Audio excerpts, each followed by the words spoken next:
শিক্ষার্থীগণ, এই ভিডিওতে কিছু অনুধাবনমূলক প্রশ্ন দেব। প্রশ্ন: মা সুভাষিনীকে নিজের ত্রুটি রূপ দেখতেন কেন? সাধারণত মায়েরা পুত্র অপেক্ষা কন্যাকে নিজের অংশরূপে মনে করেন বলে সুভাষিনীর মা সুভাষিনীকে নিজের ত্রুটি স্বরূপ দেখতেন। সুভা গল্পে সুভা বোবা হওয়ার কারণে মা বাবা হৃদয় ভারে কারণ হয়েছিল। সুভার প্রতি তার মায়ের আচরণ ছিল বিরক্তিপূর্ণ, কারণ সুভা জন্ম থেকেই কথা বলতে পারত না। এই ত্রুটিকে সুভার মা নিজের গর্ভের কলঙ্ক মনে করতেন। তাই সুভাকে দেখলেই তার মনে হতো তার নিজের ত্রুটির কারণেই মেয়ের এই দুরবস্থা হয়েছে। কারণ সমাজের সংস্কার অনুসারে মেয়েদের কোনো অঙ্গ যদি ত্রুটিপূর্ণ থাকে তাহলে মায়েরা তা নিজেদের ত্রুটি হিসাবে ধরে নেয়। প্রশ্ন: মাছ ধরার সময় বাক্যহীন সঙ্গী সর্বাপেক্ষা শ্রেয়, বাক্যটির মানে কি? উত্তর: মাছ ধরার সময় বাক্যহীন সঙ্গী সর্বাপেক্ষা শ্রেয়। বাক্যটির মানে হচ্ছে, শব্দ শুনলে মাছ চলে যায় বলে শব্দ করে না, এমন নীরব সঙ্গী সবচেয়ে ভালো। নিশ্চুপ পরিবেশে ছিপ ফেলে মাছ ধরার সুবিধার কথা ভেবে প্রতাপ মাছ ধরার সময় বাক্যহীন সঙ্গী কামনা করেছেন। কারণ মাছ ধরার সময় কথা বললে মনোযোগ নষ্ট হয় এবং নিস্তব্ধতায় বিঘ্ন ঘটে। এতে ছিপ দিয়ে মাছ ধরতে অসুবিধা হয়। সুভা কথা বলতে পারে না। সে প্রায় কোনো না কোনো কাজে নদীর তীরে যেত। সেখানে সুভার সঙ্গে প্রতাপের দেখা হতো। মাছ ধরার সময় সুভা কাছাকাছি থাকলেও প্রতাপের ছিপ ফেলে মাছ ধরতে কোনো অসুবিধা হতো না। প্রতাপেরও নিজেকে একা মনে হতো না। এ কারণেই সে মাছ ধরার সময় সুভার মতো বাক্যহীন সঙ্গী কামনা করেছে। প্রশ্ন: তাহার মর্ম তাহারা ভাষা অপেক্ষা সহজে বুঝিত, কথাটি দ্বারা কি বোঝানো হয়েছে? তাহার মর্ম তাহারা ভাষা অপেক্ষা সহজে বুঝিত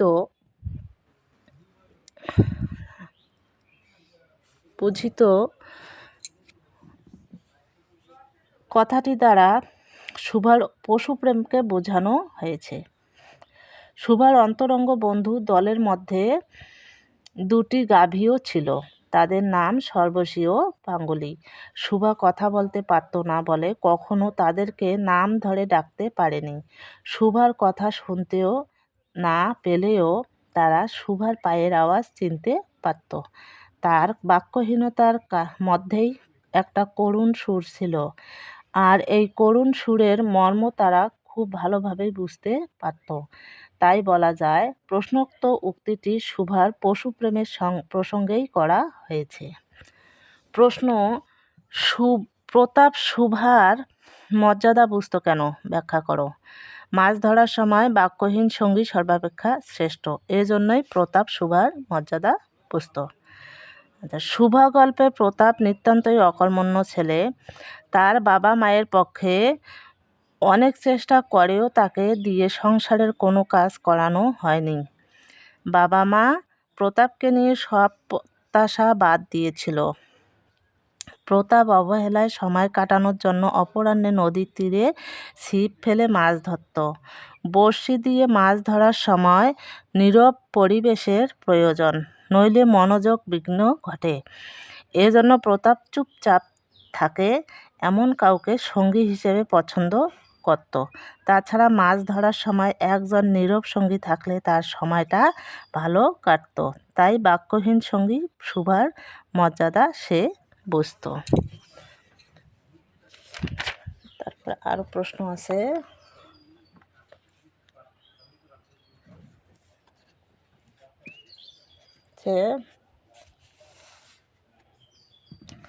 দস্তুর মদ অনুসন্ধান ও অর্থব্যয়ে বড় দুটি মেয়ে বিবাহ হইয়া গেছে, এখানে অর্থব্যয় বলতে কি বোঝানো হয়েছে? দস্তুর মদ অনুসন্ধান ও অর্থব্যয়ে বড় দুটি মেয়ের বিবাহ হইয়া গেছে, এখানে অর্থব্যয় বলতে পণের টাকার পরিমাপকে বোঝানো হয়েছে। সেকালে হিন্দু সমাজের পণ প্রথা প্রচলিত ছিল। কন্যাকে পাত্রস্থ করতে হলে পণ দিতে হতো। এই পণের অঙ্ক সামাজিক অবস্থার উপর নির্ভর করত। সামাজিক অবস্থার তারতম্যের কন্যাপক্ষের সঙ্গে বরপক্ষের দূরত্ব যত বেশি হতো, পণ্যের পরিমাণ তত বেশি হতো, আর দূরত্ব যত কম হতো পণ্যের অঙ্ক তত কম হতো। এছাড়া বর আর কনের সৌন্দর্যের বিচারের উপরও বিষয়টি নির্ভর করত। কনে যদি বেঁটে বা খাটো হতো তবে পণ বেশি দিতে হতো, আর মেয়ের বরের তুলনায় সুন্দরী হলে পণের পরিমাপও কম হলে চলত।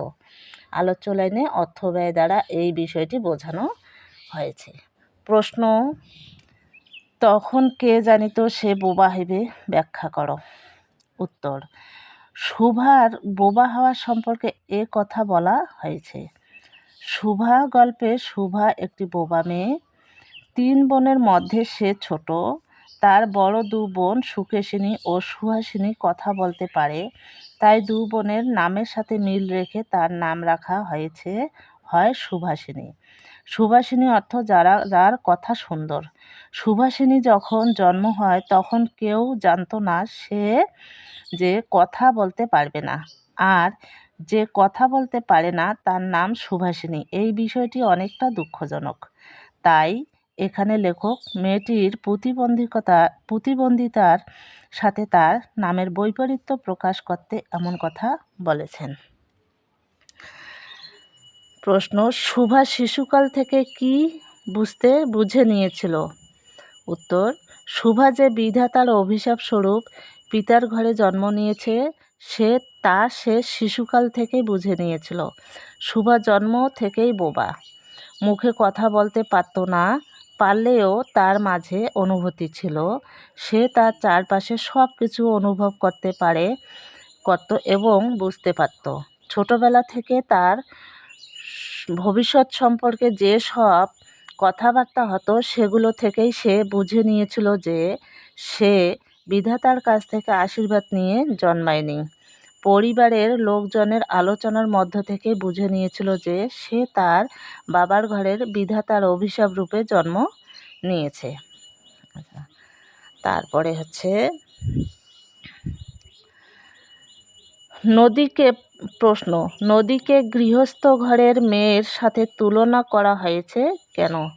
নদীকে গৃহস্থ ঘরের মেয়ের সাথে তুলনা করার কারণ হলো, গৃহস্থ ঘরের মেয়ে নিপুণা, কিন্তু তার বিস্তার সংসারের ছোট্ট গণ্ডির মধ্যে। নদীটিও তেমনি।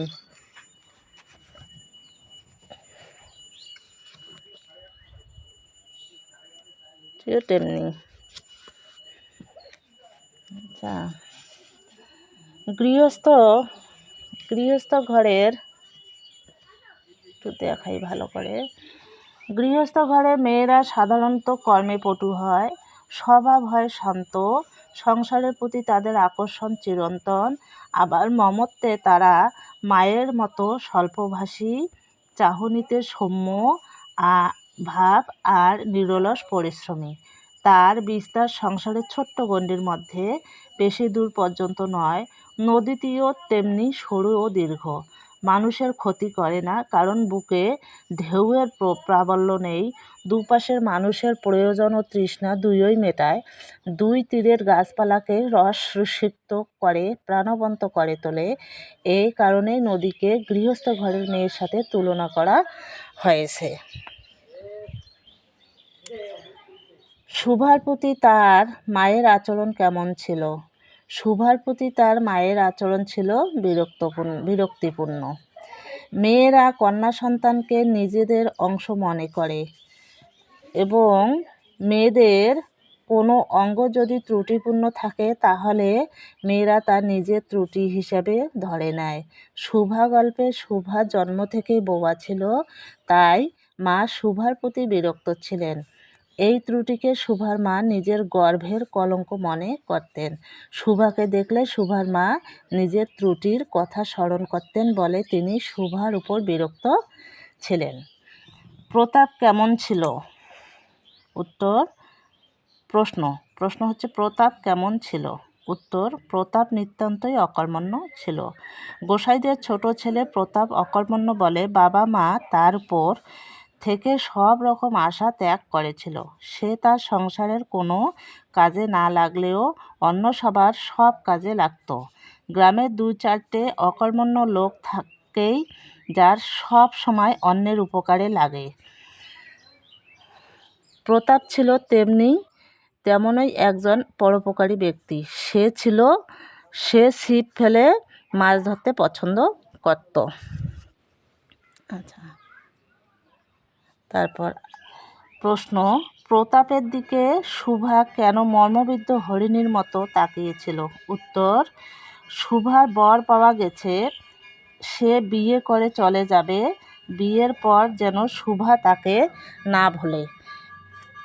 প্রতাপের মুখে এমন কথা শুনে শুভা তার দিকে মর্মবিদ্ধ হরিণীর মতো তাকিয়েছিল। প্রতাপ মাছ ধরার সময় শুভা একদিন তার কাছে গেলে প্রতাপ তাকে বলে যে তার বর খুঁজে পাওয়া গেছে, তার বিয়ে হবে। বিয়ের পর সে যেন সবাইকে ভুলে না যায়। এ কথা শুনে শুভা প্রতাপের দিকে এমনভাবে তাকায় যেন মর্মবিদ্ধ হরিণীর শিকারীর দিকে তাকিয়ে থাকে, কারণ শুভা বিয়ের জন্য রাজি ছিল না। প্রতাপের কাছে থেকে কথাটি শুনে তার মোটেই ভালো লাগেনি, অত্যন্ত কষ্ট পায় বলে শুভা এভাবে তার দিকে তাকিয়ে ছিল। শিক্ষার্থীগণ, এখানে কয়েকটি অনুধাবনমূলক প্রশ্ন দিলাম, অবশ্যই তোমরা দেখবে।